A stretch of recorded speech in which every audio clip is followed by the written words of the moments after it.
Të nderuar teleshikues, përshëndetje. Unë jam Roland Qafoku dhe ky është emisioni Dekalog. Nëse do kishim një fjalë kyçe për vitin 2025, ajo do ishte fjala drejtësi. Si ka funksionuar drejtësia gjatë 12 muajve të këtij viti? Për t'i dhënë përgjigje kësaj, për të bërë një analizë shtërruese, unë kam ftuar një jurist jo thjesht të njohur, por që ka qenë pjesë e sistemit drejtësisë dhe një nga prokurorët më të njohur të prokurorisë Tiranës. Ervin Karanxhën kam kënaqësinë ta kem sot në emisionin Dekalog. Prokuror, faleminderit që pranove ftesën. Do të thras prokuror se nuk thras dot jo avokat, jo ish kështu, ish ashtu. Mirë se u gjeta. Faleminderit për ftesën. Me një fjali, si mund ta përkufizoje drejtësinë gjatë vitit 2025? Drejtësia gjatë vitit 2025 ka pasur shumë probleme, por ka pasur në disa damar të vegjël, mund të them edhe ndonjë arritje. Ndonjë arritje? Ndonjë arritje sepse, pse po them për drejtësinë? Drejtësia nuk është vetëm spaku. Pra nëse pretendoj. Jo, se thash këtë. Prandaj po them ndonjë dhe po ka një perceptim sigurisht spaku.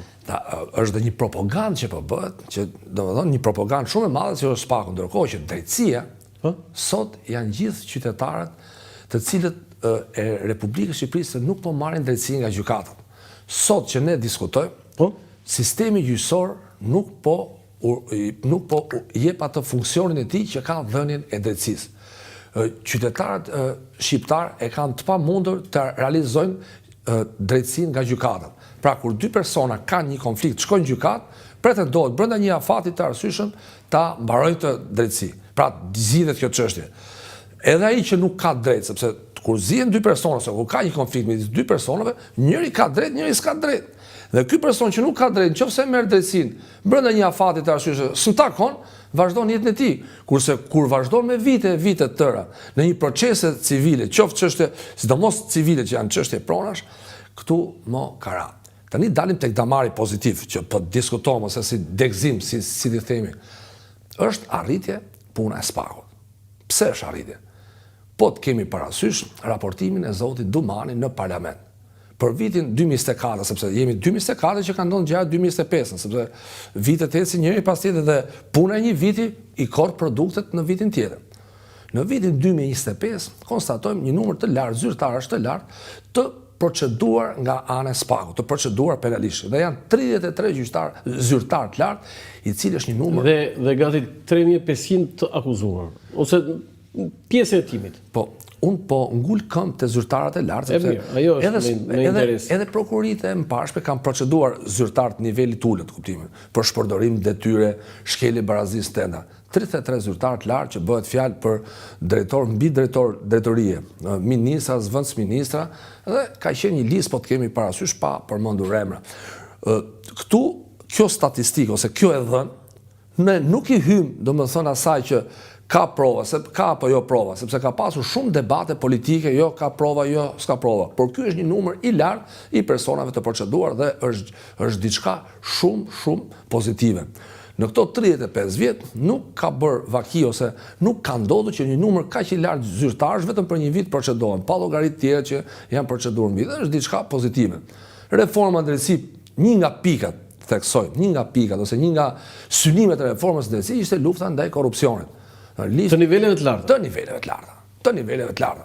Sepse prokuroria e përgjithshme, se më përpara, para ndryshimeve kushtetuese që spaku filloi ndjekjen penale ndaj zyrtarëve të lartë, kompetencë për hetimin e zyrtarëve të lartë e ka pas prokurori i përgjithshëm, i cili për në vite të tëra nuk e ka ushtruar këtë funksion siç duhet, sepse fakti që u bën ndryshimi kushtetues dhe ky mënyra e ndjekjes penale i kaloi prokurorisë spakut, pra prokurorisë posaçme, tregon që ka arritje, sepse mos harrojmë, edhe prokuroria e krimeve të rënda ka pasur rezultate pozitive kundër bandave, kundër krimit të organizuar, dhe mos harrojmë me mjete teknike më të thjeshta. Pra, domethënë, s'ka pas Sky ECC, nuk ka pasur këtë mbështetje ndërkombëtare, nuk ka pasur këto fonde, nuk ka pasur siguri dhe financat. Edhe këto si ka pas dhe duke u llogarit, pra pak a shumë krimet e rënda ka pasur një rezultat pozitiv. Por i vetmi problem ka qenë për te zyrtarët e lartë që neve nuk e kemi provuar, nuk e provuam dot prokurorinë e krimeve të rënda nëse do procedonte zyrtarët e lartë, sepse Kjo kompetencë ka qenë e prokurorit të përgjithshëm, pra përgjegjësia për të tetuar zyrtarët e lartë ka qenë e prokurorit të përgjithshëm, nuk ka qenë e krimeve të rënda. Dhe ky ka qenë shkaku, ndryshimet kushtetuese të vitit 2016, son ato që zyrtarët e lartë duke filluar nga kryeministri, presidenti i Republikës, anëtarët e Këshillit të Ministrave, deputetën, kryetarët e institucioneve të pavarura të ndiqen penalisht nga ana e SPAK-ut. Pra ndjekja penale është atributi i SPAK-ut. Prokuror, viti 2025 në aspektin e drejtësisë ishte një vit më i mirë se viti 2024 apo njësoj apo më i keq? Për mua ishte vit më i keq. Më i keq? Më i keq. Po si ishte vit më i keq kur përpara drejtësisë u vendosën zyrtarët më të lartë që nuk e kishim para as në ëndër ne që Po tash pse po themi që mos harrojmë ngjarjen e rëndë të tetorit të vitit 2025, vrasjen e gjyqtarit. ishte ngjarja më e rëndë në Astrid Kalaja në sallën e gjyqit. Dhe është një turp i madh. Astrid Kalaja nuk u vra nga krimi organizuar, sepse në botën e qytetëruar vriten nga krimi organizuar sepse ka dhënë drejtësi. U vra si pasojë një viktim e pafajshme, si pasojë e mos funksionimit të sistemit gjyqësor në territorin e Republikës së Shqipërisë. Pra sot sistemi gjyqësor po vjen vit a viti dhe po rëndohet. Numri i dosjeve po rritet. Po të kemi parasysh deklaratën e kongresmenit amerikan në kongres, të ke parasysh me komision të posaçëm para një jave, para 3 javësh, kur filloi reforma në drejtësi, në Shqipëri kishin 16.000 dosje dhe 16.000 dosje quheshin shumë. Pra shumë dhe u bërë. Sot, simas thënieve të kongresmenit, janë 200.000 dosje në dorë. Dhe nxjerrja e sistemit. Do të thënë edhe një herë se unë zakonisht kur thuhet një fakt i fortë qëndroj mirë, do të thënë në vitin 2016 filloi sa u miratua reforma në drejtësi në parim. Kishim 16.000 dosje në shqyrtim. 16.000 dosje të bartur ose dosje të pashqyrtuara, më saktë. Në shqyrtim e sipër. Po, dhe këto dosje quheshin shumë. Janë shumë. Sot është 200.000? Sot është 200.000. Po mirë, ç'a do të thënë kjo? Prandaj po them, neve duhet të ngrejmë alarmin që shteti shqiptar. Alarmin kemi ngrit me kohën apo shteti shqiptar duhet marr masa, sepse ne nuk mund t'i themi qytetarit, për shembull një qytetar shqiptar kërkon pronën. Ç'a t'i themi ne? Është marrë e panderur Belinda Balluku? I themi, "Ora, du pronën." Prit, se është sekuestruar, është bërë qyrje e Gjys Agasit. Ti themi, prit, u arrestu ky. Qytetarëve, ne do t'i japim drejtësinë. Këtë damar, këtë sektor, unë them ka arritje. Faji është i politikës. Po si politikë? Kujt i politikës? Politika në këtë drejtim ne duhet ta përshëndesim se 140 vota s'ka dhënë për asnjë ligj. Politika. E bëri reformë. Tani ekspertët që bën atje nuk di Edi Rama apo tani Edi Rama dihet që është piktor. Zanati ti është piktor. Por piktorë kemi harruar ne, ai ish kryeminist, ka po shkon 13 vjet kryeminist. Tek zanati. Po. Ndalte fjala. Ligjet dhe aktet i bëjnë juristët. Juristët që janë marrë me këtë reformë, ekspertët i kanë hyrë pyllit në sharr, e kanë hull pyllin tokë dhe tani thonë pse për kërkim pleshtit. Ndërkohë që qëllimi kryesor i reformës ka qenë lufta ndaj korrupsionit, ofrimi i qytetarëve drejtësi. Pra kjo u kthyn gjuhëti shtrigash. Tash ti në vend ti ofrosh qytetarëve. Pra mënyra edhe një pyll kur për të rritë, hiqen pemët e vjetra, ka një plan. Jo i hyet në sharr gjithë dhe të mbjellin pemë të reja, sepse shemet prishet toka. Po mirë, ekspertët juristët, do të thënë kolegët tuaj, nuk thonë stop, ne nuk stop, këtu është e keqja, sepse këtu nuk e ka faj vetëm këtu në aspektin e ndërkombëtarëve, po, se ndërkombëtarët kanë për shembull po të vesh re dhe Bashkimi Evropian ka hedhur shumë para, ose më saktë ka investuar shumë para te reforma në drejtësi. Po. Dhe nuk mund ta pranojë dështimin, sepse majnë llogari ata atje në BE. Dhe po të kesh parasysh, prandaj është dhe propaganda, që ata gjithmonë thonë spaku, por harrojnë Elvis Shkamin se çanolli te gjykata e apelit. Harrojnë që qytetarët shqiptar sot nuk kanë drejtësi, që një qytetar, nëse do ndahet, një çift duhet ndahet nga bashkëshortja ose ndahet se si është pjesë normale e jetës, zgjat gjyqi 5 vjet. Ta nuk e 5 vjet për një divorc. Pse po i referohem me kam përmend dhe me një studio. Vetë kryeministri pati një çështje civile me Lul Bashën, i zgjati 7 vjet në shkallë të parë. Ai zgjati. E ke në Facebookun e kryeministit. Do të thënë, ajo zgjati 7 vjet e kryeministit, po, me Bashën. Po, jo për fat gjykatës, do të kemi parasysh zëvendësimet e gjyqtarëve, shkoa ne, shko këne, zëvendëso. Për fajin e popullit nuk ishte. Për fajin e popullit, tash kjo është për fajin e papjekurisë dhe më saktë eksperiencës ose e bën si poligon sistemin e drejtësisë, që ta provojmë deri ku shkon. Dhe neve duhet kishim ndaluar që ky eksperiment bëjë në këtë formë. Mund të bëheshin forma tjera, shteti ka mekanizma sa dushme e kapi prokuror dhe një gjyqtar. Problemi është se sot, po të keni parasysh para 2 ditësh, dje ose pardje, shoqata e gjyqtarëve ngriti pretendimin. Nuk ka gjykat apeli. Humbi ky lajm. S'doli më se vor, s'ka gjykat apeli, s'ka kushte të afrohet. Gjykata e Tiranës është kushtet mjerueshme. Dhe propaganda e bërë sepse drejtësia e re duhet kishte godina të reja. Po të kesh parasysh, godinat krijon edhe një sy, kur futesh një godinë shef kollonat ose shef diçka të bukur. Janë godinat e kohës Enver Hoxhës. Gjykata e shkallës parë e jurisdiksionit përgjithshëm dhoma penale është e ish Renea të repartit 88 aty, në kushte shumë të vështira. Shkuptojmë kushtet të vështira. Kushtet të vështira e para të arshiva, pra arshiva shumë keq. E dyta, mënyra e funksionimit gjyqit. Po të kesh parasysh dhe gjyqet që shohin perëndim, gjyqtari hyn në vend tjetër, palët hyn në vend tjetër. Këtu gjyqtari hyn në zyrë ose më saktë salën e gjyqit, aty ku hyn palët. Kupton, këtu s'ka as sepse ka gjyqi ka dhe një farë mënyre funksionimi solemne. Pra vjen gjyqtari, del ti nuk e di kush është, je me emocion. Këtu rrini aty jashtë gjithë dhe futen njerëzit në gjyq si dele.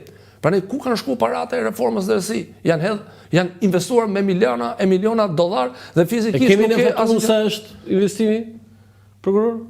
Tani vetëm nga Shtetet e Bashkuara të Amerikës, flitet është një shumë rreth 50 milion, a 100 milion pra nuk është e saktë. Janë rreth 50 deri 100 milion dollar. Nga Bashkimi Evropian, një shumë paka shumë e ngjashme. Buxheti i shtetit paka shumë e ngjashëm, pra domethënë janë një shumë që mund shkoj afërsisht 300-400 milion euro dhe nuk është ku ka 300-400 milion euro për sistemin e drejtësisë. Po ku janë parat? Pra këtu kemi një incenerator 2. Po të kemi parasysh. Bukur kjo. Inceneratori 2 është parat e reformës drejtësi. Inceneratori numër 2, do thonë ku shkuan milionat për reformën drejtësi. Po ja, dhe kjo provohet se unë flas me fakte, duhet jemi të saktë Roland, mos bëjmë gabime. Flas me deklaratën e shoqatës së gjyqtarëve. Thonë s'kemi godina, po çfarë u bë pra? Ku shkuan parat? Pra në këtë rast ne duhet ndjekim atë parim. Follow the money. Pra duhet shohim ku shkuan paratë e reformës në drejtësi dhe kjo duhet jetë çështje në vete. Tani prokuror, pjesa më e rëndësishme e reformës së drejtësisë është SPAK. Nëse ka mundësi regjia mund të na shfaqë në monitor, këta janë 20 titanët e SPAK-ut, 20 prokurorët, të cilët zgjodhen së fundi edhe drejtuesin e ri, Klodian Brahon. E para prokuror i njëjtë 20? Pjesën më të madhe personalisht kuptimin që i njoh. Kurse pjesën tjetër njihej. Po, na ka lidhur puna. Po, i njoh. Se një pjesë këtyre ka qenë prokurori. I pjesë kanë qenë te prokuroria e Tiranës, kanë qenë një pjesë, pak a shumë i njoh, pak a shumë gjithë. I kemi hiperbolizuar apo i kemi etiketuar ashtu siç duhet 20 titanat e drejtësisë shqiptare? Tani duhet kemi parasysh dhe filtrin që këta prokurorë kanë kaluar, është një filtri i vështirë, pra përveç vettingut kanë kaluar dhe filtrit dhe kontrollet e tjera. Për i vërtetës e diskutuam edhe në fillim, 33 zyrtarë të lartë, pa llogarit krimin e organizuar. Pra kemi 33 zyrtarë të lartë proceduar. Krimin e organizuar nga ana tjetër, këta të gjithë kanë bërë një punë shumë vështirë. Dhe duhet kemi parasysh që një pjesë janë të pakënaqur, se thonë duhet shkosh më tej. Po të kesh parasysh dhe raste që diskutohen çështjet që janë të kënaqur, duhet shkosh më tej. I qënë të suksesshëm ti si koleg që ke? Për mua janë suksesshëm nisur nga procedimet penale, pra flasim me fakte. Ky numër i lartë dhe domethënë duhet kemi parasysh, duhet jemi korrekt dhe sepse çështjet janë në hetip. Pra dhe në gjykim dhe një person quhet fajtor kur dënohet me një vendim vetëm nga gjykata. Megjithatë, statistikat zyrtare janë zyrtare që del nga SPAK-u. Pra procedimi i lartë i personave të zyrtarëve të lartë vetëm për një vit është shumë i lartë, se ne kaq që jemi vend i vogël.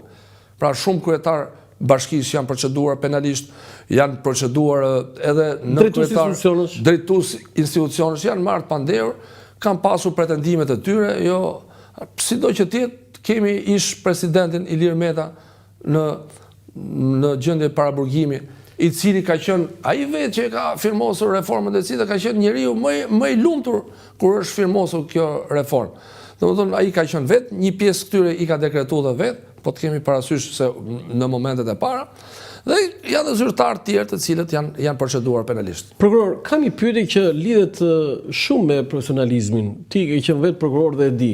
Diskutimi më i madh edhe për këta 20 është ajo politika burg.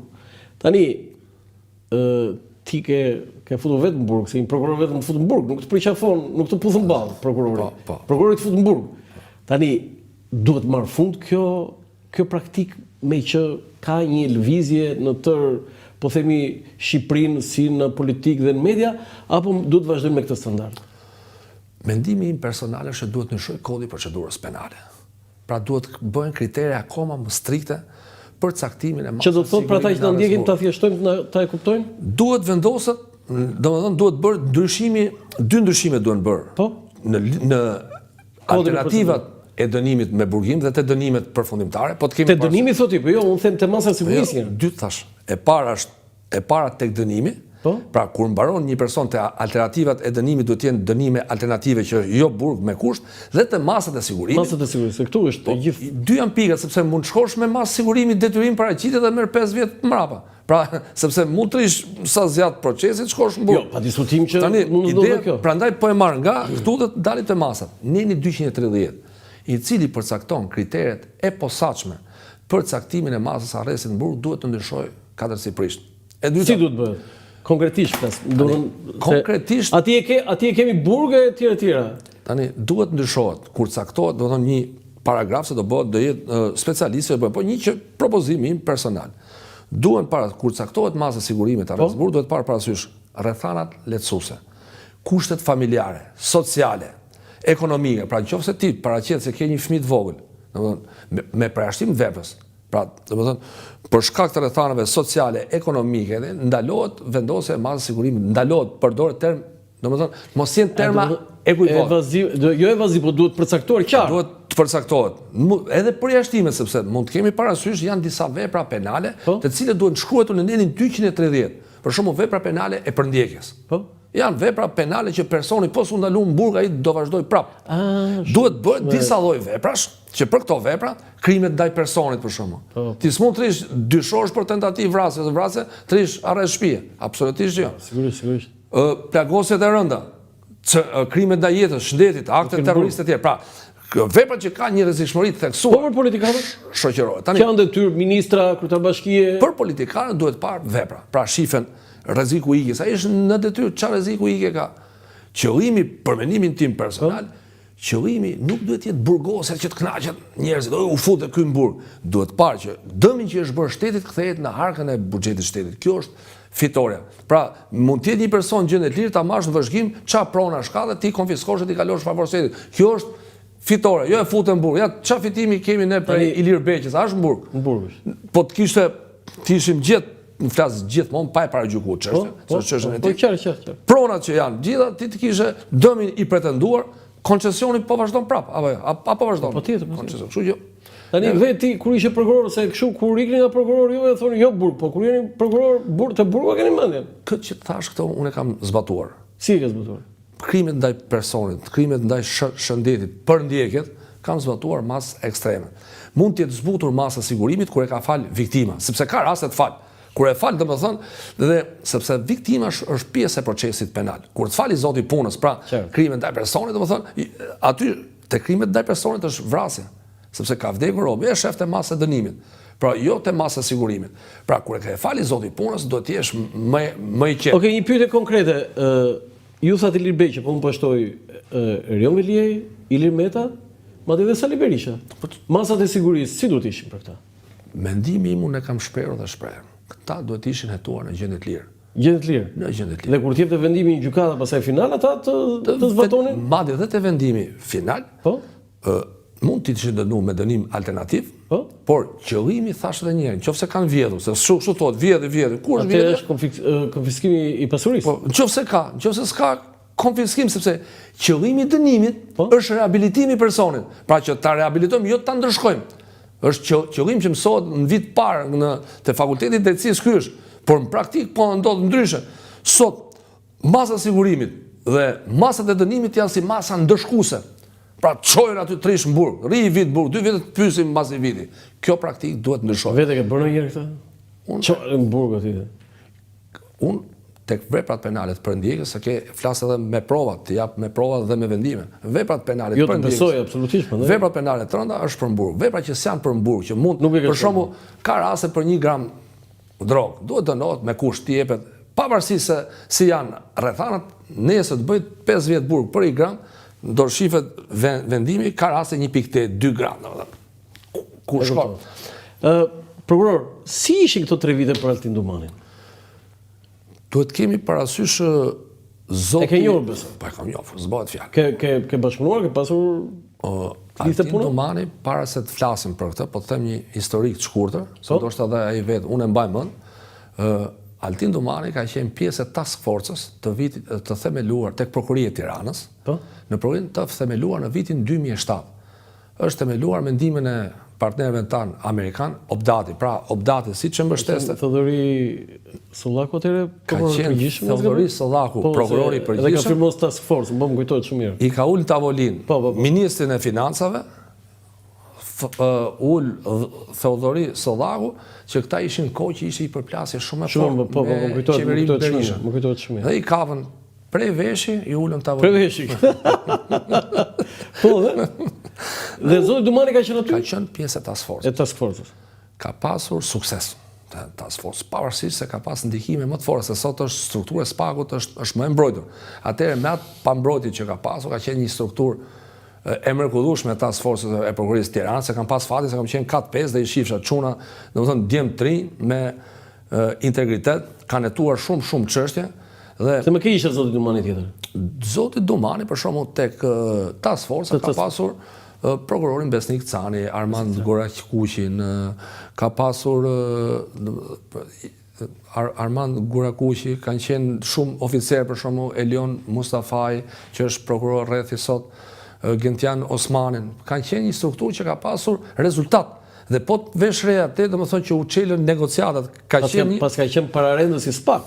Po, edhe këtu për shembull zoti Dumani ka pasur presion shumë të madh në çështje të caktuara, për shembull. Ka qenë një çështje. Në atë kohë e keni fjalë. Po. Dhe i përballonte. I ka përballuar dhe çështje konkrete. Ka qenë një çështje në tokat e Kavajës, me interes shumë të lartë nga zyrtarët e asaj kohe, por ka rezistuar. Pra ka rezistuar bashkë me... I bënin presion? Presionin nga më të ndryshmet. Politikanë? Po, politikanë kanë bërë presion për çështje për atë kohë ka qenë në qeverisë e Partia Demokratike? Në 2008. Tani, Dumani di vetë mund të flasi vetë, unë kaq mund të them. Për këto 3 vite, si vlerëson punën e Dumani? Për këto 3 vite, është punë pozitive, ka pasur, domethënë, një diçka që e vlerësoj, ka pasur nikneme, ose fyrje nga politika. Pra një javë del, domethënë dalin e fyr. Ai ka vazhduar punën. Unë jam rregull. Po pra, unë po ta riformuloj si pyetje. Tani ti domethënë ke qenë vetë prokuror. Sa vjet prokuror? 22. 22 vjet prokuror. Tani kur gjon politikanë, del Sali Berisha e thot. Ervin Karanja, krye bandit. Institucioni yt është band, krimi organizuar. Çfarë ndjen një prokuror më kur? Ai më pëlqen këtë rast, nuk ka pas asnjë lloj reagimi, ka dalë prapë në gjyq. Pra nuk ka ndikuar këto fjalë në punë, sepse jo, ai s'ka reaguar, po ka reaguar atje në punë. Tani në punë nuk ka reaguar se fati që ka proceduar. S'ka pyetur fare. S'ka pyetur, pra kjo është puna, sepse gjithë secili të bëj punën vet. Kur jem rregull me ligjet, dhe si ke borx, kujt Dumani kështu ka çmuar. Që unë po një gabim ka bërë Dumani? Po gabime bën, kur punon. Jo, to punë po pesim prokuror tani. Ne mund të fillojmë nga ngjezin dark, ne gazetarët dhe gjim gabime. Gabime bën. Për shembull, unë tek SPAK-u ças jam dakord. Për shembull, po marrim rastin e Fatmir Mediut. Po. Çështja e Fatmir Mediut u rifillu dhe Fatmiri sot digjet penalisht. Pse nuk është vepruar kështu dhe me çështjen Durrës Kukës, ku është vlera shumë e madhe e dëmit? Po ti vetë prokuror. Unë kam qenë prokurori i çështjes pra? dhe ne, si të thush, se kemi qenë te sektori i krimit ekonomik, e kemi çu zonjën Sina Rama, çështjen brenda afatit hetimor. Çështja doli jashtë afatit hetimor nga prokuria. Se mori raport Lulzim Basha. Mori raport, njëri ishte kështu, ishte smur dhe nuk u mori pandehur. Dhe për këtë shkak çështja doli jashtë afatit. Unë kam pas rastin sepse Mirë, kjo ishte teknikë që përdori Lulzim Basha, pra avokatët e tij, apo e favorizuan? mendimi im është që është favorizuar. Pse? Pse? Se kur një person do merret i pandeu, i çohet njoftim zyrtar të paraqitësh këtë datë, çohet çështja në gjyq.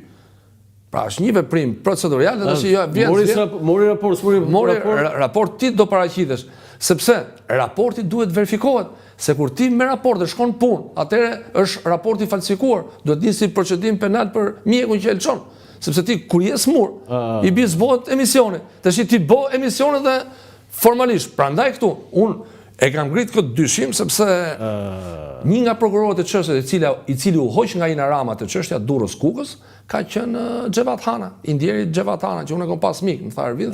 Një respekt për Xhevat Hana dhe një omazh për punën që ai prokuror ka bërë në vitet, se unë si gazetar që mbuloja prokurorinë e dija, dhe njëri i ndershëm, njëri i pastër, njëri profesionist. Dhe çfarë ndodhi? Të njëjtin mendim ndaj dhe unë. Më ka takuar mbrut dhe tha, vinë më hoqi edhe mua nga çështja Durrës Kukës, sa e kishe hetu mirë, tha. Do të thënë edhe një herë që timi të qartë për ata që tani, ke qenë ti prokurori i parë i Durrës Kukës? Do të hoqën. Pastaj Xhevat Hana e hoqën. Tani, çështjen e kishte prokuroria e Tiranës që ato me shpallë mos kompetencën e kalon për kompetencë prokurorit përgjithshëm, se ta thash më përpara. E ishte piramidale. Ndjekja penale ishte nga prokuroria e përgjithshme. Xhevat Hana ishte prokuror në prokurorinë të përgjithshme. Unë kam pas mik se takoshim se Xhevati ka qenë edhe në Tiranë, ka qenë mik i familjes time dhe takoshim her mas here. Dhe e kam takuar në rrugë, dhe më tha, Ervin, tha, dosin e ke tu mirë, tha, mu më ka heq nga grupi hetimor, se e pat heq, kaloj tek krimet e rënda, pra bëni një divër, dhe ngeli çështja me një prokuror. Dhe ndodhi kjo mrapa, që doli çështja jashtë afatit, dhe tash dalin tek Mediu. Tek të dy çështje, dhe te rasti Mediu, dhe te rasti i çështjes Durrës Kukës, ndryshuan ligji. Pra ligjit të Mediu s'ke më imunitet, kurse këtu ndryshoi ligji ajo afati. Thotë që provat e marra jashtë afatit s'mund përdoren, por aktet procedurale dhe akuzat ti e ke ndosin. Kështu që pse nuk u ndosh dhe këtë praktikë që të marrë vesh populli shqiptar se çka ka ndodhur. Të bëjmë pyetje unë, Lulzim Basha kur është bërë ky hetim, nuk ishte pushtet, ishte kryetar opozite. Si ndikoi Lulzim Basha që ti ndodhte kjo? Kjo është në 2007, ka qenë ministri i transporteve. Do të thënë kjo procedura kur ishte ministër. Kur është ministri i transporteve. Dhe kemi 13 vjet ose këtu pse do t'i thuaj që pse Mediut ju kthye dhe Lulzim Basha. Ky është standardi dy fishit s'pagut. Kjo shumë drejt, kjo shumë drejt. Kemi të dyja për ndryshim ligji. Pra Mediu ishte ministri i mbrojtjes, ky ishte ministri i transporteve. I transporteve. Por tash janë standarde dy fishe. Të dyja çështjet kjo u rifillua për ndryshim ligji, se u ndryshu ligji, pra ligji nuk ke më imunitet neni 288, kurse këtu neni 323, që në kuptimin e s'është diçka, sepse çështja Lul Bashës u pushua, pse nuk u mori prandeu brenda afatit ligjor. Pra pse nuk u mori brenda afatit. Qartë. Kjo është gjëja, domethënë gjë shumë e rrallë. Dhe tash ta bëj prokurore përgjithshme dhe kjo për mua është bërë me qëllim. Është bërë nga ish prokurorja, është bërë me qëllim. Dhe kemi diçka të qëllimshme. Prokuror, tani mbas zoti Dumani, drejtuesi i SPAK-ut u zgjodh Klodian Bravo dhe me maksimumin e votave, me 7 vota, ja zoti Bravo. E njëni keni punuar? Unë nuk kam punuar, kështu e njoh, domethënë si prokuror, është prokuror i cili duhet kemi parasysh për të bërë prokuror në Republikën e Shqipërisë duhet të kesh mbaruar shkollën e magjistraturës. Zoti Bravo ka mbaruar kriteri kryesor. Dhe janë kriteret e tjera që të kesh punuar, janë kriteret, domethënë që i korrespondojnë që kriteret mund të kesh punuar 5 vjet oficer policie e tjerë, por kriteri kryesor dhe sot me dyshimin e ligjit duhet të jesh magjistrat. Ka mbaruar, vjen nga një familje thjesht, pra e ka fituar vetë, sepse duhet kemi parasysh kur e fiton me tjerë dhe vetë, e ka fituar. Jo, të lutem një regjia edhe një herë polifoto dhe pastaj kalojmë prapë se këtu më ngasua këtë nga një familje thjesht. Unë e bëj shpesh të çdo jurist e bëj këtë pyetje. 20 prokuror vetëm Enejda Kuçi ka lindur në Tiranë. Po. 20 ministra vetëm Lamallari ka lindur jashtë Tiranës në Peshkopi. Tani, ore ju prokuror, do të thënë ju që ose këta më saktë, kanë një domethënie për ty kjo? Se nuk duhet bëjnë insinuata, jo po fshati, jo po qyteti. Duhet kemi parasysh një diçka. Pak a shumë duke u nisur nga mosha, se janë gjithë moshën mbi 40 vjeç, duhet kemi parasysh shkollën. Në gjithë territorin e Republikës së Shqipërisë, më përpara për shkakun që bëheshin dhe konkurset, për shkakun një juridiku ka qenë me konkursat e. Flas edhe që nga 8 vjeçarja. po të kesh parasysh, kanë qenë shkollat forta që mësonin. Patjetër. Edhe dhe një jurist ose një nxënës nga Përmeti kur konkuronte me një nga Tirana e fitonte. Sot kanë ndryshuar, sot është bërë gjithë Shqipëria Tiranë. Prandaj është kjo.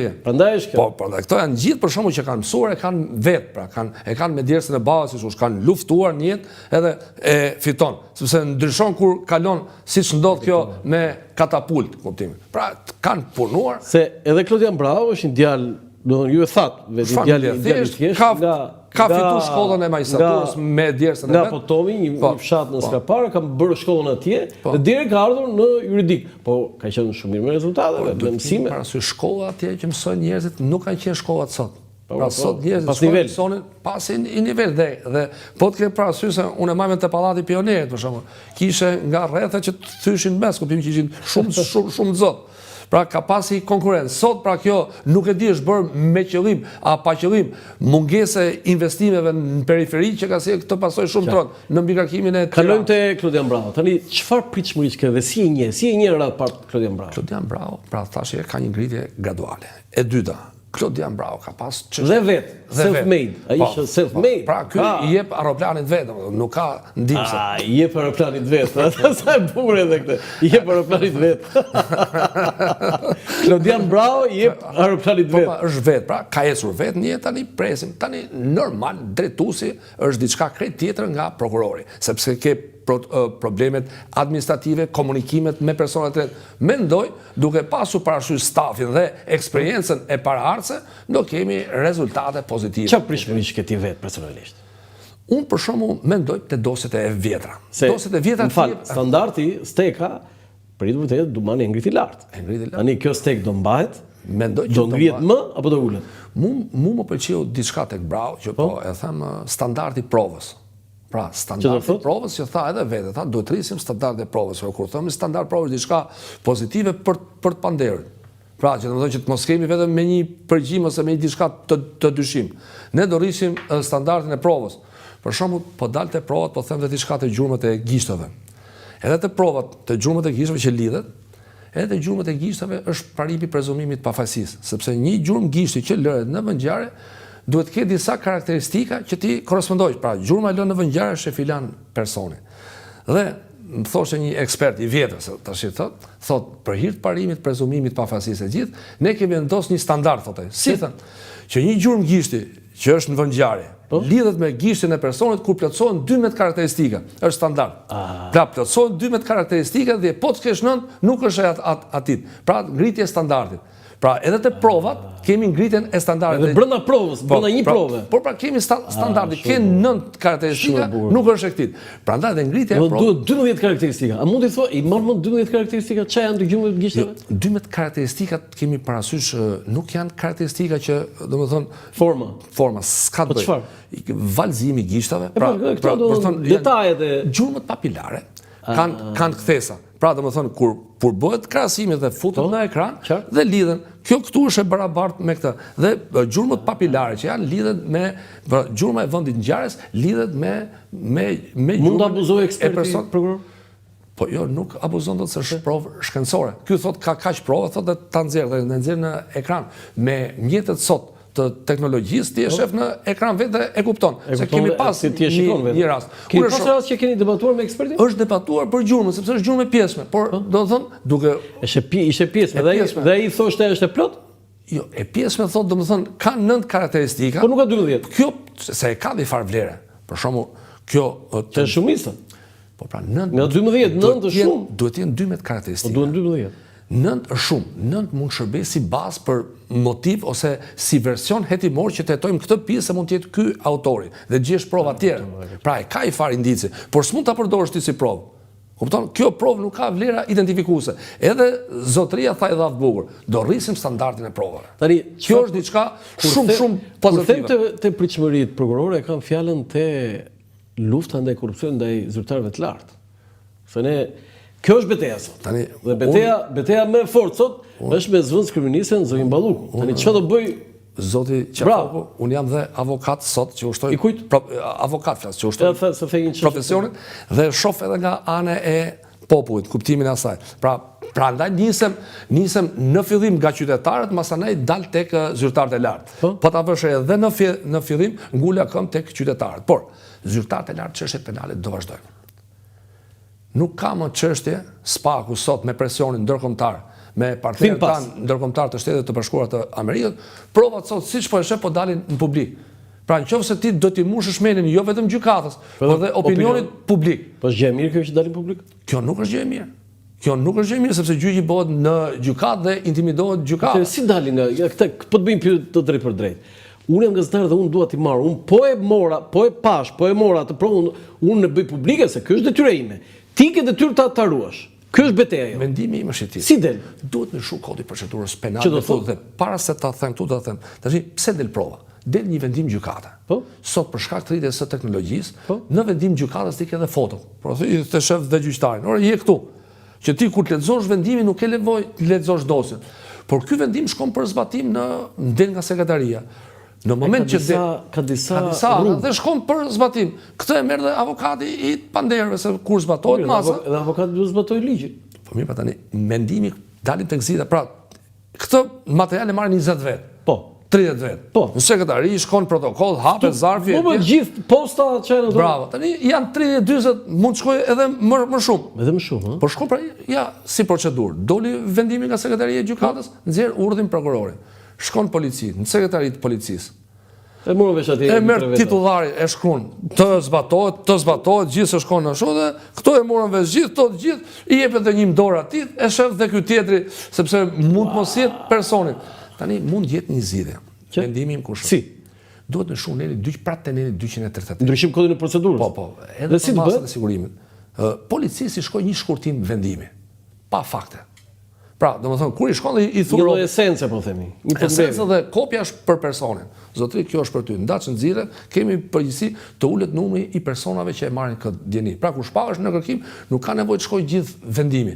Mund shkoj shkurtimet. Kur ti ke një person që ti do ta marrësh pandehur, ose do në fakt timi të saktë, do zbatosh një mas sigurimi. Po.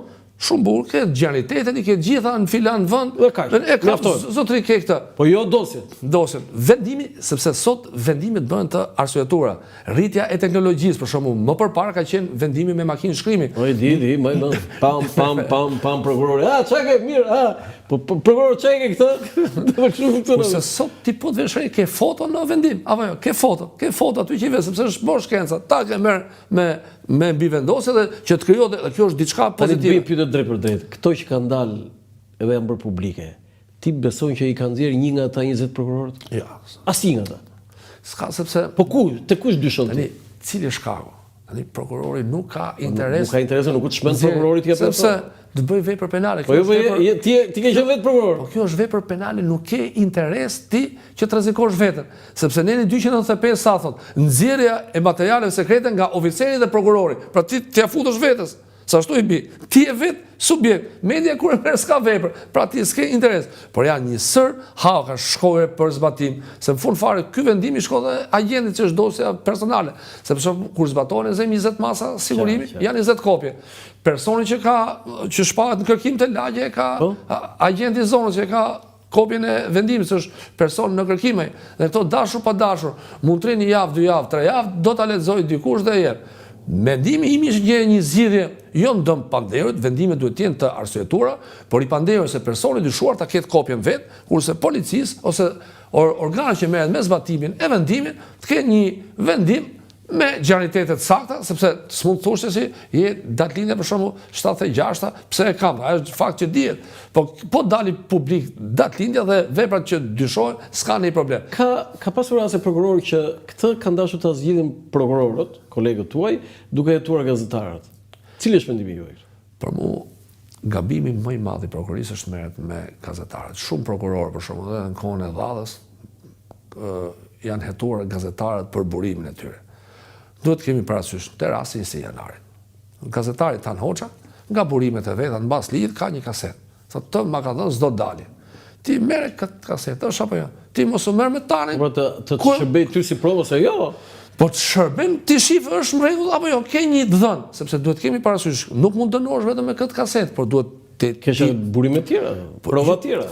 kjo të sqaron që kanoshu si punë e gjurmës gishtit. Ore është ky, pse janë nënt, po nuk e provojmë dot.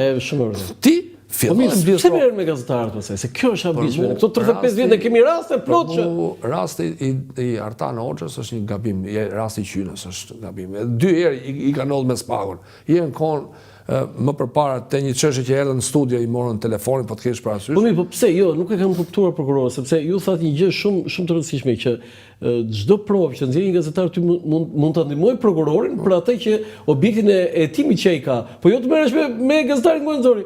Ore ne jemi këtu tani vjen dikush e më jepi provë mo. Ore unë jam gazetar, unë ta nxjerr. Kjo është puna ime. Tash ti s'sa i përmban një sekret shtetëror të veçantë që ti nuk e di, është domethënë sekreti. Ti besoj di atë të Aleksandër Franga dhe Martin Lekës që ata pse nxorën një shkresë sekrete, një urdhër sekret u futën burgët.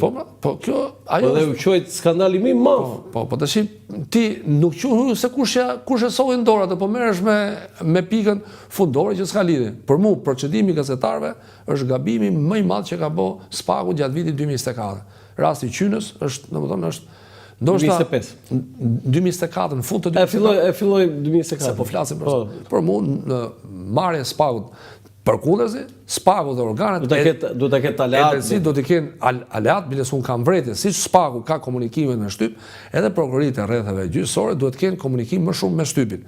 Sepse thash edhe qëllimi i reformës së drejtësisë nuk është bërë për prokurorët, është bërë për qytetarën. Zoti Dumani në këtë aspekt ka marrëdhënie me median ka pas mirë. Vetëm gabimi i ka pas shumë mirë, vetëm i gabim rasti mund të jetë prokurori vetë atje se ai nuk është piramidale Spaku prokuroria dhe ai ka bërë vetë atë hetimin. Nuk ma do me. Pa jo është për mua rasti ta qymë të kalum, domethënë, urojt mos ketë raste tjera për median.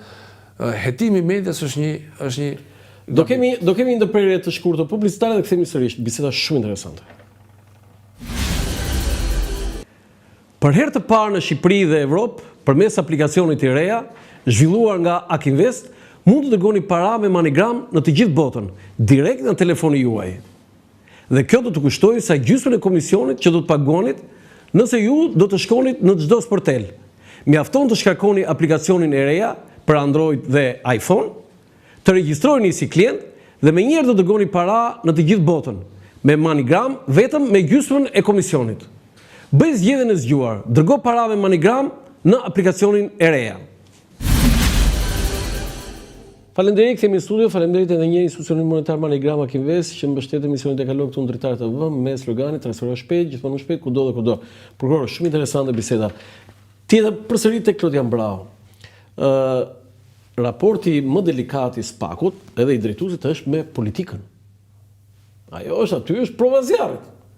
Tani, si e parashikon, si e themi në gjuhë e ha presionin, ti që e nje Klodian Brau, do vazhdoj atje si e la. Klodin e njoh para shumë vitesh, por flasim sot. Sot për shembull Klodi ka qenë objekt për një çështje të caktuar, nuk po e përmend, ka qenë objekt presioni. Nuk ka reaguar. Kuptimi me reagim se shkuptojmë unë reagim se ke edhe prokuror tjerë që qajnë, o bot çam gjeti, kupton. Nuk ka kërkuar as reagim nga organet e tjera, sepse si rregull duhen shoqat e parë duhet të reagojnë institucionet kur cënohet një prokuror nga deklaratat publike. Masa ne kemi dhe urojmë se shqyqyr Zoti s'ka pasur akte të tjera me përjashtim Astrid Kalasi ndodhi, po s'kishte lidhje nga krimi organizuar. Klodi ka rezistuar. Klodi ka mbajt atë qëndrimin e vetë dhe nuk është bërë pre e reagimit politik. Por, unë mendoj institucionet e drejtësisë duhet të reagojnë ku një gjyqtar dhe një prokuror cënohet. Duhet dalin me deklarata për shtyp dhe deklarata për shtyp jo masi jave.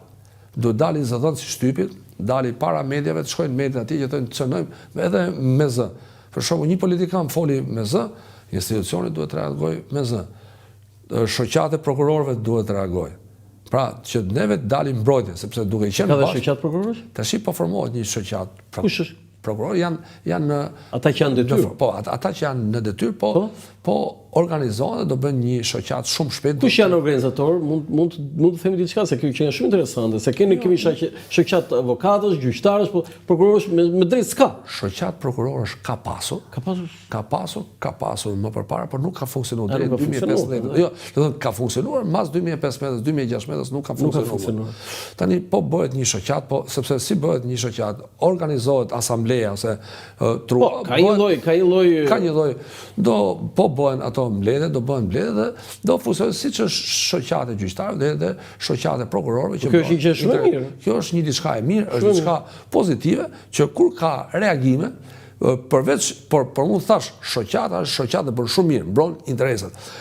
Kur reagohet, duhet reagohet nga gjithë, duhet reagohet nga institucionet e pavarura, që kjo deklaratë është e gabuar, nëse një prokuror ka shkel ligjin, ka mjete se si procedohet. Nuk procedohet duke dalë në media, duke e linçuar këtë prokuror ose gjyqtar. Ka një ILD të vënë në lëvizje, nëse ka shkelje apo jo të procedohet si janë rregullat, sepse po të kemi parasysh të gjithë organet e drejtësisë janë bërë nga politika. Tash që s'pëlqejnë ti thua s'pëlqejnë. Këtu duhet ndal pak. Ne ishim mësuar që SPAK-un ta sulmonte vetëm opozita. Dhe kryetari i saj Berisha i quante bandë kriminale. Maxhoranca e kishte mbështetur. Tashmë kemi një sulm edhe nga ana e maxhorancës dhe zoti Rama. Çfarë do thotë kjo për ju? Tash po të qëndrojmë konkretisht. Rama u shpreh për masat e sigurimit. Pra foli, po të kesh parasysh thelbi ishte. E dyta, Rama, pretendimi ishte për masat e sigurimit ekstrem, Shqipëria po dënohet nga Bashkimi Evropian, do të nga Këshilli i Evropës. E dyta ishte pyetje e personave nga ana e SPAK-ut, pra kur pyesin agentët e policisë ose agentët e BK-s, pse nuk incizohet. Kjo është në fakt Rama këtu ka shumë drejt. Po ti marr. Ti je prokuror. Jo, ja për këtë për shembull mua edhe për mua është absurde. Me 400 milionë euro që ti, do të thënë që prokurorët bëjnë një seancë, marrin pyetje si përpara 30 vjetëve nuk shkon. Rama këtu ka drejt. Po pra. Jeni dakord prokuror? Kjo pika. Duhet të incizohet, të krijohen kushte. Po patjetër. Patjetër me kushte, jo shumë koti. Pas nesër mos ketë pretendime. Po edhe vetë prokurori ndihet mirë. Ai thot, bines unë them të jetë video audio, se të mos të jetë video, pra të shohet personit, t'ja të shosh. Po për të dy. Kemi ne folëm ne tash po dham intervista. Po kjo është faqet në ekran. S'mund të them unë tash gjurmët e gishave kanë 13, jo 12. Ke thënë 12 zotëri këtu ja ku je. Për gjurmët e gishave. Do kjo duhet bërë sipas. Dhe zoti Rama, kryeministri këtu ka drejt. Se sigurisht aty kanë thënë, do të thonë bashkëpunëtorët e tij, këshilltarët e tij. Kryeministri është i parë i vendit. Ka informacione nga organizma të tjerë, duke përfshirë shërbimin, duke përfshirë policinë, këshilltarët, letrat, edhe i qytetarë për shembull. Ku e dinë një qytetar s'ka shkuar me një teknik me vetë, është bërë. Por zoti Rama besoj është e diskutueshme ose nuk është normale që kur i ndodhi bashkëpunëtorët e Ramës kjo masa e sigurisë, atëherë po ai qytetari thjesht kemi sa vjet në media që themi. Që themi ne po i bim siç thaj, i bim cyles kot, apo i bim cyles tash për shkollë. Dhe kur ndodh tani atyre? Kjo është një diçka që për mua unë e vlerësoj reagimin e zotit Rama, pavarësisht motivet se e boni pse erdhi dhe vonesën. Edhe vonesën, por sot burgjet shqiptare janë nush plot. Sa është numri në burgje? Numri para burgosëve është më i lartë se numri të burgosëve. Vazhdon, ëh? Vazhdon kjo. Sa është me shifër? Mund të jenë mbi 5-6.000 që janë, çfarë shumë janë, shumë janë. Në total apo vetëm para burgosëve? Total. Kam idenë mbi 4.000 të para burgosëve janë. Mbi 4.000 të para burgosëve. Janë shumë e lartë. Dhe më vjen keq sepse këto statistika kombit shqiptar ose shtetit shqiptar s'kan ndodhur në kohën e Enver Hoxhës. Po pra, do të thënë mbi 4.000 të paraburgosur dhe rreth 2.000 të dënuar. Mos them janë sepse lvizin këto janë. Mimi këto asnjë s'janë fikse, po i di e kam. Qeveria ka pranuar zyrtarisht që numri i paraburgosurve është më i lartë se numri i burgosurve. Pra, sepse masa e arrestit në burg kthehet mas dënimi. Se çfarë rëndësie ka pafajësia ti e bën në burg. Por themi korrekt, thash edhe një herë, jo të gjitha veprat mund ndiqen gjë të tjera. Ke vepra penale, krimet jetë, shëndet, person, krimet në familje, kurse tjerat mos anë. A është normale ky presion nga dy krahët e politikës ndaj SPAK-ut dhe çfarë do të thotë kjo? Se, okej, këto pjesa teknike, po ne duhet të themi që në këto momente qeveria po bën betejë me SPAK-un. Tani duhet kemi parasysh, se kjo janë pretendime që çik ke fut njerëz në burg dhe po bëhen mos Jo, për ta shpjeguar që në rastin e Semir Tahirit, i hoqi imunitetin dhe iku. Arben Ahmeta e shkarkoi përpara sepse kishte informacion dhe iku. Dhe ikën nga politika ata. Si se bëri këtë me zonjën Balluku? Tani kemi parasysh një diçka, u gjet një artific ose më saktë punë pezullimit, po të kemi parasysh rasti pezullimit i cili shkoi në gjykatë kushtetuese. Dhe gjykata kushtetuese e pezulloi pezullimin pa y diskutimit pezullimit të pezullimit. Dhe Rama thotë që prisni gjykatën kushtetuese që të bëni këtë veprimin tjetër. Tani prokurorët çmojnë se prokurorët nuk kanë hallen e pezullimit ose gjykatës kushtetuese, prokurorët kanë hallen e ndjekjes penale. Sepse në kushtetut, roli prokurisë është ushtimi ndjekjes penale. Unë do ndjek penalistët, gjykata kushtetuese mund ta lete edhe në qershor gjyqin për shkak. Të presin deri në qershor. Do të SPAK-u është në rregull këtu thotë. Po SPAK-u po ushtron ndjekjen penale.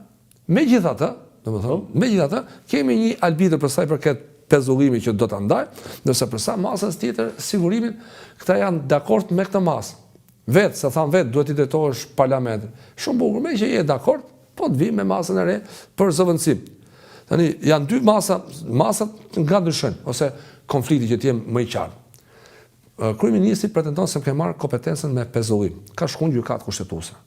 Kurse rasti konkret është masa direkt që vendoset nga gjykata dhe po diqet procedura normale për arrestin burg, arrestin shtëpi, kontrollin personal dhe kontrollin e banesës. Pra, këto janë. Dhe kjo çështja do eci, çështja do procedohet, s'mund ta marrim çështjen peng. Dhe prokurori ka çmuar tash. Un kam një diçka tjetër, dosja kishte 16.000 faqe. Po, shumë voluminoze. Avokati me drejtore mbleni 3 javë kohë. Dhe për mua avokati ka drejt. Pse ka drejt? Tash tu po flisi avokat këtu. Jo, flas me fakte, flasi avokat po me fakte. A janë 16.000 faqe? Po. Pjesë tim për 16 ditë, e zëm se ishte 16 ditë. Sa faqe në ditë i bie? A janë 1.000 faqe në ditë? I lexon dot 1.000 faqe në ditë? Diçka më kujtohet kjo? Bujar Udhri ka bërë një besoj një botusin. U ndan çmimet që ndan çmime vjetore të letësisë për romane, libri më i mirë etj. Dhe në fakt mori një çmim dhe një autor i Bujar Udhrit. Dhe i bëri një shkrim.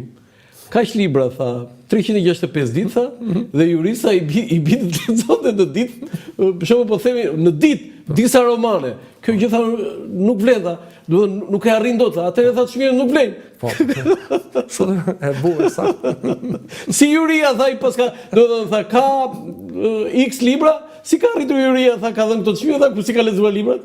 Ashtu është. Edhe kjo që thotë ju. Por pra, ja un flas me fakte, sepse avokat që janë normal anon 10 këtu ti mbron atë, po flasin ku është fakti, më kundërshto faktin. 16.000 faqe, i bi 1.000 faqe në ditë. Lexohen dot apo jo? Jo. Sigur, e marr, sigur një faqe të ketë 4 rreshta. 1, 2, 3, pam. Teorikisht, atë ti vetë e ke çuar do të folë për cilësinë pastaj që. Po cilësinë gjuhën duhet të kesh probleme se është gjuhë teknike. Pra po them 16 ditën. Se i bim me këtë. Ke shumë drejt. Tani kjo mbrojtje. Po jo, kur në fakt është fakt, nuk ke. Sepse neve kemi pranuar institutet drejtën e mbrojtjes. Qoftë për zonjën Balluku, që ka votuar vetë reformën ka pas dhe motrën të reforma drejtësi dhe prokurorit çështjes është që ka kaluar motrën, domethënë kështu që ti skepse pas prokurori i çështjes Ballukut. Kush është? Tam Premçi. Dritan Premçi. Dritan Premçi. Cili është konfirmuar në detyrë nga motra e Ballukut. Është konfirmuar. Po, kështu që ajo nuk ka pse shqetësohet nga ai prokuror, apo pse të shqetësohet? Ai është objektiv. Kuptimin s'ka. Mirë, ajo nëse ka konfirmuar, nuk ka bërë gabim. Prokurori.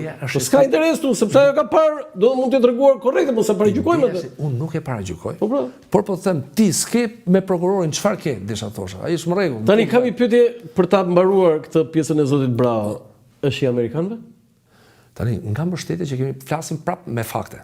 Numri 309, kemi parasysh foton Zyra 309. Numra 309, ashtu. Ishte foto ka mbështetjen e amerikanëve është ka dalë qartë. Pra janë disa, se mund të jetë një që rastësisht kanë ardhur disa zyrtar të lartë dhe kanë mbështetjen. Po të kemi parasysh amerikanët kanë marrë pjesë në ngritjen e kësaj strukture dhe organet tona të brendshme kanë qenë dakord që organet e drejtësisë shqiptare ose sistemi gjyqësor të ketë asistencën e ndërkombëtarëve. Dhe kjo është diçka legale. Pra është pranuar në kushtetut dhe ka mbështetjen. Prokuror, institucioni i prokurisë është organi ndjekjes penale. Mirë po, është gjykata ajo që vendos. Ne prokuria mund të bëjë spektaklin më të madh në të gjitha drejtimet e sigurimit provash gjykata të dënon të pafajshëm. Pse ne shqiptarë themi është prokuria më e rëndësishme? Tani pse themi se prokuria është si puna e atij ndërtuesit, që bën një ndërtim të fortë. Qofse bën një tërmet i fortë e mban. Pra, një hetim i plot me një standard që me fakte, nuk ka nga lviz gjyqtari. Pra e ke tull, e ke qenë këtu, ke qenë këtu. Megjithatë gjyqtari vendos. Po flas pse themi te prokuria. Në raport prokuria ne është dhe avokati ne, sepse avokati mund të ketë bë punë prokuria, po i ka bë veprimet e pavlefshme ose ka shkel ligjin. Nëse veprimet s'kan vlerë, atëherë se kështu është balanca. Pra shkoi prokuria, dalim themi prapë te rasti i Ballukut, shkoi me 16.000 faqe, do bëj oponencën, si i thoni shprehje. Do të dëgjosh Lalën, do të dëgjosh Salën, dali Bala. Apo, po ta kesh parasysh si shpreh, do të dëgjosh gjithë palët. Do të dëgjosh edhe prokuria. Prandaj themi që një prokuror i mirë i bën provat në mënyrë të atij që nuk e lë shtek, sepse gjyqtari jep drejtësi, po në thel çfarë do bëj? Do shofi provat. Nuk është abstrakte. Nëse çështja shkon pa prova, gjyqtar me integritet është ai që jep pafajësi. Shohim kohën e fundit, s'ka pafajësi, janë çështje dobta fare, ti jep pafajësi. Gjyqtar që ka ra niveli gjykatës, sepse s'mund të themi spagu, edhe gjykata ka problemet e veta. Prokuror, ju keni punuar 22 vjet në institucionin e ndjekjes penale. Çështja më e nxehtë tashmë, një patate e nxehtë, mund të themi dhe në duart e politikës, është çështja për zonjën Balluku, zonës kryeministre dhe ministre e infrastrukturës. Tani, cili është mendimi juaj për këtë dosje? Çfarë po ndodh dhe si në aspektin, po më shumë në aspektin juridik, por edhe politik, se ti duke qenë tani njëri publik, se ti po flek publikisht, është normale ti japësh edhe një mendim edhe në aspektin politik. Tani duhet kemi parasysh diçka. Neve synojmë shkojmë në Evropë. Pra, po ndryshojmë rregullat. S'mund të ishte i panderu të ishëm punë. Marrim rastin e zonjës Mogherini që për koincidencë ka qenë te marrëdhëniet me jashtë të Komisioni Zgjerimi. Çfarë bëri Mogherini kur ju bë një kontroll banese? Dorëheqjem dorë. Se bën zonja Balluku? Atëre tregon që nuk e di, do të thonë mund të jenë dy. Se çka ka me punën, do me marrë një punë, e parë që është e dyshim, dhe e dyta që s'kam bëj gjë. Po kur s'ke bëj gjë, hap krahun, sqaro punën, se ke një prokurim. Por Rama pse se e detyron ose pse se kërkon të rreshi? Rama duhet marrë masat, të mbaroj gjyqi me datë 22 janar. Me 22 janar që mbaron gjyqi ta zgjidhë punën e kompetencës nëse pretendon për kompetencë. Çfarë pritshmëri që kanë datën 22? Do të thonë, çfarë presim mirë ti jepet vendimi? Duhet kemi. Ka gjykata kushtetuese. Un po them një diçka. Po. Prokuria, spaku dhe gjykata që ka vendosur masën, se të kemi parasysh abuzohet prokuria, prokurori premçi. Jo. Prokurori ka bën një kërkesë, ka vendosur masën gjykata. Gjykata ka vepruar mbas ligjit. Pse se kemi diskutuar në 288 kodin procedurës. Do ata kanë vendosur? Ata kanë respektuar ligjin. Politikanët tanë shqiptar kur kanë bërë ligjet siç i bën ligjet shpejt e shpejt, nuk di kryeministri se për çfarë masa sigurimi duhet vihet në gjykatë. Dhe për çfarë masa duhet vihet në gjykatë që shkohet drejt për drejt dhe për çfarë masa sigurimi duhet autorizimi në konvent. Me asnjë vend kodit procedurës penale nuk parashikohet që ka pengesë pezuimi nga detyra. Ajo zonja Balluku ka statusin e deputetit, neni 288 është i qartë për deputetin, këtu bëhet fjalë për neni 222 bën pezullimi për të zgjedhurit. Pa ty ka dhe një klauzul që ministri tani, domethënë ka të njëjtën status si deputeti. Tani, çfarë ka? Neni 222 është qartë. Ky ligj, ky ne nuk zbatohet ndaj personave të zgjedhur sipas ligjit elektoral. E ke këtu. Tani ligji elektoral, është kodi zgjedhor. Po. Kush është i zgjedhur elektoral? Është i zgjedhur Balluku jo. Është zgjedhur këshillat bashkia, kryetari i bashkisë dhe deputetët. Pra që këtu ti e ke lënë boshkët. Dhe prokurori nuk është që merret me ti pret nga gjykata kushtetuese që të japi këtë argument që thatë ju? Gjykata kushtetuese duhet ta vlerësojë që jo, si nuhatja jote, si jurist. Mendimi im është që gjykata kushtetuese për mendimin tim duhet të orientojë ndryshimin e normës ligjore. Që do thotë? Që thotë që ky nen duhet përcaktohet që të marrë autorizimin në kuvend, nëse çmon. Por prokurori këtu nuk është, për mua prokurori ka vazhduar mbas ligjit, s'ka shkelje. Atëre i jep të drejtë prokurorisë, prisin të jep të drejtë prokurorisë. Jam drejt gjykatës që ka vendosur masë. Gjykatës. Jam drejt gjykatës që ka vendosur masë sepse dhe mbas kësaj çfarë ndodh pastaj? Nëse kemi këtë vendim të gjykatës kushtetuese, çfarë ndodh? Që prokuria e çon parlament përsëri? Tani, se ajo është mas tjetër. Tani, kjo mas tu nuk ka, mund të orientoj për lidhje me statusin Por u pezulluar, se kështu e ka, pezullohet. Okej, tani do ta çoj për mas tjetër siguria në parlament? Po pra do ta zëvendësoj të mas, se s'duhet më kjo thotë. Ai tha neve du mas tjetër sepse kemi edhe çështje tjetër, ha? Shtoj 7 çështje tjetër. Po. 7 e gjergjit. Po. E shtoj 7. Ai është 10 që në fakt po. Por 7 është e tha 7 se janë 7. Dorëzova 10 që në gjergjit është. Por 7 plume janë aktiv. Po? 7 janë aktiv, kemi edhe tjerë aktive të tjerë. Thotë ne na shëndur nevoja sigurimin. Kemi çështje tjera që po hetohen për procedurat, për mbarvajtjen e të gjitha. Dhe ky është shkaku sepse nuk shkoma se prokuroria thotë që me që kjo masa atë vektë tjetër. Ai thotë ne kemi prova tjera. Dhe si parashikoni ju? Unë mendoj që do lihet në fuqi vendimi i gjykatës. Do thënë që pezullimi. Dhe pastaj do të çohet përsëri një mas tjetër, kërkesë për mas tjetër në parlament për heqje imuniteti dhe arrestimin? Jo, masa vazhdon. Neve nuk e duam këtë masë, thot prokurori, ne duam zëvendësim masë, duam ta zëvendësojmë. Po pra, ata si fillim do ta fitojnë, je duke thënë pezullimin. Pastaj tjetër, pastaj çojnë në parlament. Jo, neve këtë masë nuk do jetë më kjo masë, sepse këta kanë kërkuar zëvendësim masë, më kupton si ide? Po. Tash neve të kërkuam pezullim, s'duam më pezullim, duam arrest në burg. Atëherë tani do bëjnë arrest në burg. Po, arrest në burg. Atëherë parlamenti si e parashikon? Këtu po të pyes jo si prokuror këtu po. Tani parlamenti do jetë në vështirësi. Do jetë në vështirësi sepse është fryma politike e tyre.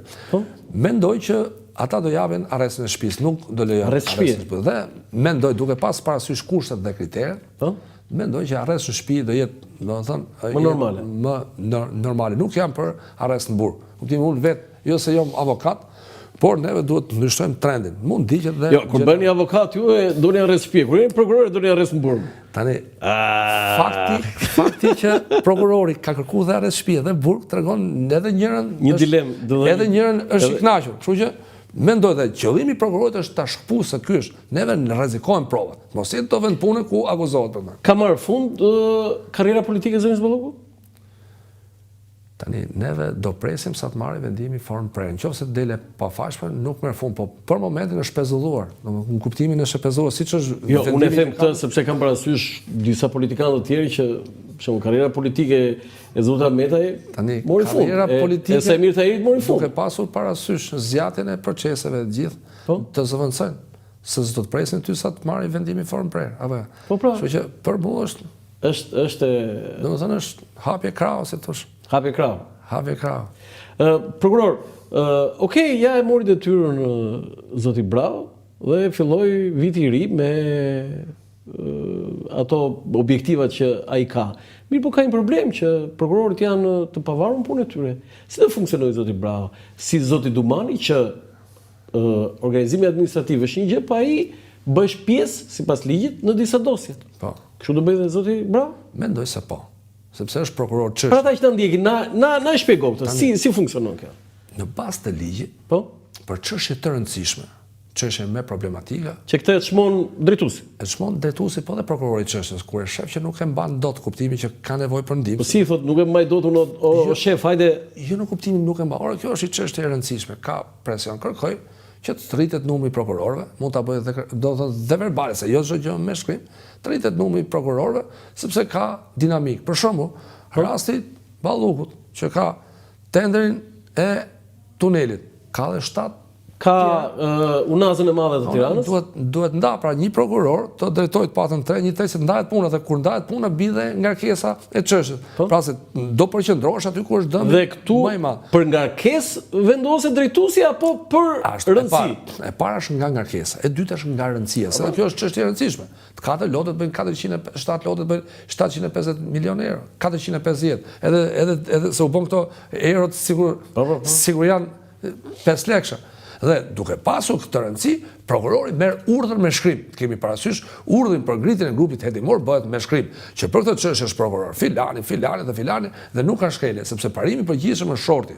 Ose më saktë, kur je i gatshëm vjen materiali se ka rregullore. Gjithmonë me si funksionon prokurorin e Tiranës, funksionon edhe këta. Ashtu sepse është ligji për prokurinë.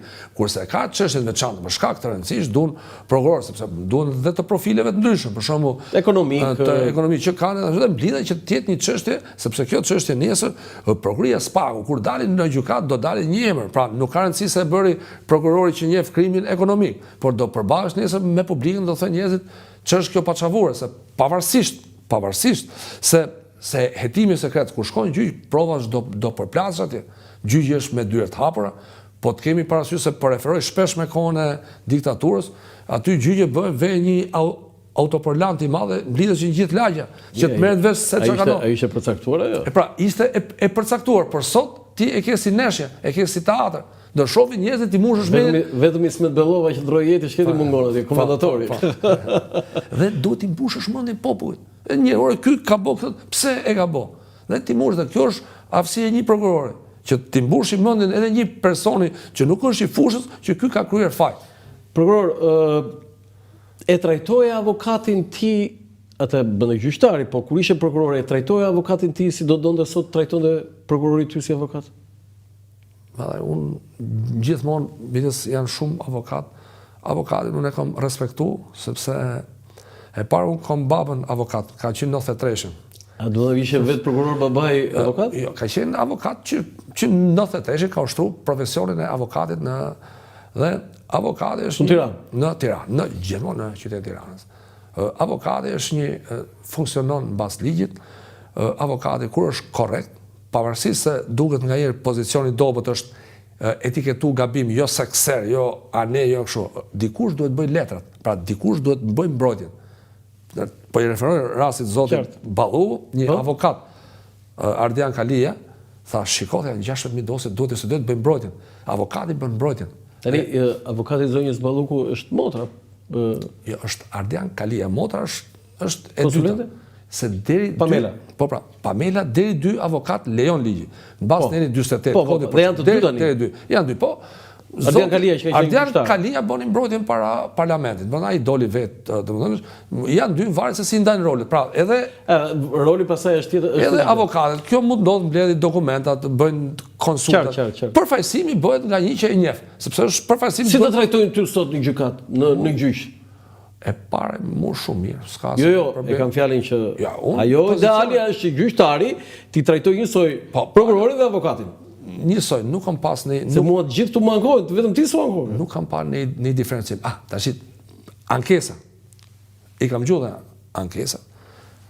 Këtu kemi një diskriminim, jo për shkak gjyqtarit se mjef mos e njef atë. Jo. Këtu funksionimi i gjykatës mekanikisht, pra si godin, palët duhet futen kënej, prokurori kënej, palët... Edhe në aspektin organizativ, administrativ. Po pra, prokurorët futen, kanë drejt futen, anë nga futen gjyqtari. Pse s'futemi edhe ne? Pra, kjo është bërë që fillime. Po që aty juve do ju zhvlesoj. Po pra, aty është, tani, prokurori futet aty ku futet gjyqtari, avokati ku futet nga populli. Pra që këtu ti ke hikne. Po se të ndryshonim, mo? Po, kush mund parët e reformës në drejtësi? Se duhet të shëboj i godin e reja. Ajo është e 88-ës. E vjetra. Bile s'pagu këtë, të njësi e qështë e qovi, se ku kanë shku parët, seminare... Kryetari i dhomës avokatisë, zoti Max Haxhia, ka thënë vitën parë që mes gjykatësve, prokurorëve dhe avokatëve të korruptuar, gjyqtarët janë më të korruptuar. Sot si është sipas jush? Tani avokat korruptuar s'ka herë, sepse avokati bën detyrën, kupton? Jo, ka avokat korruptuar, se ai bën... Ka avokat sekser, ato është gjë... Po i korruptuar është ai bën këtë. Për mu thash mu sot që konstatoj që po ashtu, mu sot më vjen shumë keq, thash, ajo shqetësimi që ngre Zoti Rama e ngriti shqetësimin për shkaqe tjera, për motive tjera, por sot burgjet shqiptare, populli shqiptar duke vuajtur shumë si pasojë e mungesës së dënimeve alternative dhe burgosjes së tyre për çfarë do lloj vepre penale. Sot konstatojmë një rëndim, mbushje të popullit. Jo, me buqe dhe korrupsioni. Jo, më përgjigj kështu, po jo, gjyqtarët, prokurorët apo avokatët janë më të korruptorit? Unë them që nuk mund ta përcaktoj, por them që avokatët jo, i përjashtoj. Nuk jam dakord. E lë mes gjykatëve dhe prokurorëve? Unë avokatët Maksa Gjega thënë? Lapidare ke thënë? Le ta gjejnë me njëri tjetrin. Jo, ata me njëri tjetrin se gjejnë do të kurrë. Le ta gjejnë me njëri tjetrin. Por avokat, domethënë se avokati ka si detyrë, mision të bëjë. Domethënë, kemi një keq kuptim të avokatit, e trajtojnë si sekser, që merr lekë dhe ne jo maro punë, jo kap atë, e bon. Avokati ka për detyrë të bëjë mbrojtjen ligjore. Edhe sot kemi shumë dobët mbrojtjen e sipas ligjit. Sepse nesër kur shkoj çështja në Strasburg, harrojnë ta. Në Strasburg s'do paraqitet sa lekë çove ti, sa lekë çove atit. Do paraqitet dokumentacioni dhe pretendimet e ngritura brenda procesit. Kjo është shumë e rëndësishme. Prokuror, 22 vjet prokuror, cila ka qenë çështja më që ti krenohesh më shumë që ke çuar deri në fund, që e ke në bilancin tënd pozitiv? Tash, unë pavarësisht se nuk e çova deri në fund, ka qenë çështja e Durrës Kukës. Unë kam shpau mos kompetenca dhe po të veshre dhe vendimi i gjykatës lartë, që thot prokurori, sepse atëherë kemi qenë të centralizuar, kam qenë me shef sektori ish prokurorin Ollambi Bako, dhe kur thot gjykata e lartë që prokurorët e shkallës parë e prokurorisë Tiranës ka zbatuar ligjin, prokurori E Karanxha dhe Ollambi Bako, pra është një çështje e madhe që sot vlera në fillim të projektit, vetëm me projektin fillestar, vlera e dëmit ishte 230 milion euro. Sot nuk është bërë një bilanc, por shkojnë mbi 600-700 milion euro shpërdorime të fondeve të buxhetit shtetit. Pra kjo ka qenë çështje që unë, do të thonë, sepse ka marrë një vendim përfunditar, pavarësisht se është indërmjetët, s'ka qenë kompetencë time. Unë bashkë me Ollambin dhe po si prokuror çështje kam shmuar që Lulzim Basha do të jetë i panderur për vepër penale shpërdorimit të detyrës parashikuar në 200. E kam shkruajtur në akte, kam marrë panderur 3 zyrtar të detorisë rrugëve dhe një zëvendësministër, më pas kalova çështjen në prokurorinë. Prokuror, një prokuror i nderuar Vegjimut Shmata, do t'ja përmend emrin, sepse një prokuror që unë kam pasur shumë respekt për të. Edhe unë kam shumë respekt se prej Vegjimut kam shumë në 2002. Tregon një histori aty se ai nuk fliste shumë me gazetar. Po jo i pasjellshëm, shumë i sjellshëm, por nuk jepte lajme. Dhe tregon një histori, mund të kenë qenë dhe të tjerë, që kur i sillte policia një person me pranga, dhe ai ishte i varfër, edhe ata e sillnin për vjedhje, ai e ishte prangat aty në sy. A ke pasur në karrierën tënde që ke liruar njërin pikërisht sepse ai ishte i varfër dhe ai ka vjedhur si ishte i varfër? Kemi pas me 10 raste. Po jo, na tregoj një rast tani, prokuror. Tashi, raste. Këtu tregohet prokurori human. Prokurori vetëm arreston, por ka dhe atë ndjenjë njerëzore, besoj. Ose mund të kesh një histori tjetër, por që lidhet si human. Është një, do të them, një histori, por kjo është për, domethënë, anën humane, por këtë po ta them, domethënë, është pak për të qeshur. Këtë po ta them, masanet do të them edhe të rastin që më pyete. Ishim i mas sigurimi, edhe ishin arrestuar për një çështje droge, ishin arrestuar 5 vet. Por ishin 5 burra, 10, ishte edhe një i vogël. Tash kur pyet gjykata, thot i martuar me një fëmijë, thot i martuar me 2, ku ngrihet ky, thot ai ishte më i vogël. Po ti thot unë jo me 2 gra. Kuptimin në seans. Jo me 2 gra? Me 2 gra dhe kapi një qese, ishte më i vogli dhe mos më thuj ti që i martuar edhe me ti e lirove me për kushtet veçanta. Ajo ishte me 2 gra dhe më bëri përshtypje që gjithë ishin të mëdhej aty në seancë dhe ky i vogli kishte 2 thashore dhe to pa do shifshi këto çnek 2. Kjo është vepër penale. Me kodin e ri. Me kodin e vjetë lejoj? Bigamia lejohet.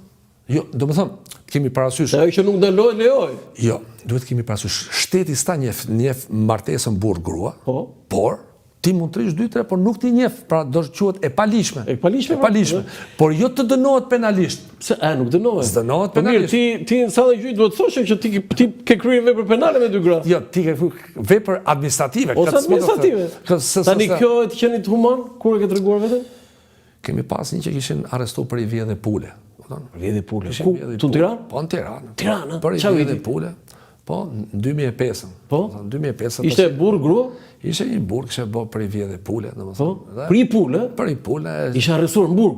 Po burë vjedhe puli kishin kap me Policia, e kishin policia. Kishe arrestu, e kishe kapi zoti dhe komisariati 4 që E kishe marrë, kishe fut brenda. 2004 sepse ka Po qenë këtu në qytet apo në fshat? Po tash duhet kemi parasysh ndarja më parë territoriale e Tiranës ka qenë me 4 komisariate, 4 kapte fshatin. Dhe unë isha te komisariati 4 dhe merrnim pak a shumë gjithë çështje fshati. Dhe kishe vjedhë i pul. Dhe këtë, domethënë, i vjedhë pule e tum gjendë lirë, shumë shpejt masë. Ti e lirove direkt. Po lirom se s'mund ta marrësh për i pul, domethënë tash të marrësh tjetër për i pul. Sa ditë burg bëri ai apo vetëm atë pjesë? Por vetëm kohën e arrestit që i korrespondoi kohë dhe mëse. E lirove direkt. Po çfarë marrësh për i pul tash s'mahet robi për i pul. Kemi pas, domethënë, por të kemi parasysh vlerë vogël gjithmonë e kemi trajtuar. Dhe bides ka qenë Vetxhi Muçmata se ma kujtohet dhe po ta them. Ai ishte muumani në këtë drejtim. Si atë çështje titullar, çështje Durrës Kukës e kam hetu me Vetxhiun. Me zotin Muçmata. Dhe kjo është e fortë. I shkova kur bëm aktin e ekspertimit shkaut parë sepse bëm vlerën e çmimeve që ishte pranuar në kontratë me vlerën e çmimeve të tregut. Dhe në ato moment, sepse u rritën volumet e punimeve dhe u rritën dhe vlerë e dëmit. Vlerë e dëmit ishte 230 milion euro. Më thot Vetxhiu, thot me atë qetësinë e vetëm. Më revin, thot. Këto janë korrupsioni e 20 vjetëve, 30 vjetëve në drejtësi edhe për 10 vjetë që vinë, thot. Se 230 milion euro është një dorë, thot. E ke parasysh se ç'a bëu politika, thot. 230 milion euro, e shikon se ç'a bëu, thot, se 230 milion euro në 2007. Kjo është e barabartë për 30 vjet e mos më shumë. Pra, prokuror, si e po e përballon këtë që të larguar nga sistemi? Absolutisht, asnjë. Unë e prisja për shkak të çështës e prisja. Pse? Nga kush e kishe? E prisja. Tash nuk po ta them, po e prisja e dia, domethënë kam bërë dhe kërkesat për përjashtim të një personi i cili kam pas konflikt, ja kam bërë me shkrim. Roland, çdo person duhet ta ngrej me shkrim. Pra çdo ti do ta bësh kërkesën me shkrim. Unë ja kam lënë. Ju e keni nga persona që ju keni jetuar dhe keni arrestuar, të cilat kam pasur. Jo, kam pasur nga prokuror tjerë, domethënë që kanë qenë me çështje që kam pasur gjatë kohës si prokuror shteti, kam pasur konflikt. Po ja kam pasur konflikt me shkrim, po më. Dhe nga ta je zhgënjur nga kjo gjë? Fare, e prisja. Kalova deri te planin B, unë e disha. Plani B është dilën s'është problem, jeta ecën para. Apo ja. Edhe unë tash si e prisja kur të bën një padrejtësi, pse? Prisja tash, unë e prisja e dia dhe ja kam bërë kërkesat me shkrim pra. Dhe arsyeimi pse ju larguan? S'ka marrë akoma vendim, sot e se komi vit pa vendim. Se ke marrë akoma vendimin? Po si ke informacion? Pse nuk ke kaluar vendim? Po pra, unë te kërkesa që kam bë, unë më ka nequr nga vetimi e pare se jom i paaftë. Pra, një nga shkaqe. Tani, Ervin Garanxha i paaftë, shumë nuk e di. Një nga shkaqet më ka ne që janë i paaftë dhe e dyta pse ka mori shtëpi me kredi. Pra, ke mori shtëpi me kredi, domethënë, kaq, kjo është e gjitha. Edhe një arsyetim pa lidhje, domethënë që ti gjatë jetës sot s'ke lek, kaq sa thu, po gjatë jetës ke hongër më shumë, ke pas më shumë se sa, domethënë ke konsumu më shumë se sa ke sot dhe kjo është skelja ime. Pra, unë sot kam një shtëpi me kredi, po paguaj kredit dhe jo se jam i paaftë. Pra, dhe nuk më riparon do të shkollë e majstraturës. Pra, se kemi shpresë, shkojmë të shkollë e majstraturës të rehabilitohemi. Se ti mund të shkosh të shkollë e majstraturës? Jo, ideja është japin dhe vendime, që do më thonë, je i paaftë, shko rehabilitosh, mëson të shkolla dhe bëhesh i mençëm në vje. Po mirë, tani juve që keni dalë nga sistemi, ju s'keni drejt fare të riktheheni me të kaloni prapë në vetting? Problemi është i tillë që këto, kur kanë bërë ligjet e vettingut, thashë janë gjithë këto probleme legjislative të bëra në kohë dhe në hapësirë. Po të kemi parasysh problemin e zonjës Balluku që ka me pezullimin, po të kemi parasysh kodi i ri penal që do dali që është masakër. Pra janë disa gjëra që hidhen dhe reformën drejtësi. Këta e kanë bërë të përjetshëm këtë punë. Pra përjashtimi është i përjetshëm. Nuk ka fare. Ndërkohë që të bësh një plagosje të rënd, ti çash barkun tjetër në thik, e ke rehabilitimin, e ke 5 vjet. Më kupton, pra të bësh një plagosje të rënd, të bësh një tentativë vrasje, e ke 10 vjet. Kurse këtu shkeli, pra nuk ka dhe logjik. Tregon dhe dashakejësitë personave që kanë bërë. Do të çesh në Strasburg? Po ma marrë një shofi. Po kur ta marrësh. Po s'bëhet fjalë, unë do ta ndjek, por unë thash unë e prisja dhe kisha kohë, domethënë, kam marrë dhe kartën e avokatit, domethënë unë jemi familje, kam edhe babën që ka vite që ushton dhe se kam një problem. Atë e morë tani licencën apo i kishe marrë përpara? Licencën kam marrë 2008. A e ke marrë para se tani sta japin ata? Po s'ta japin. Tani, jemi në fund, po unë do doja diçka.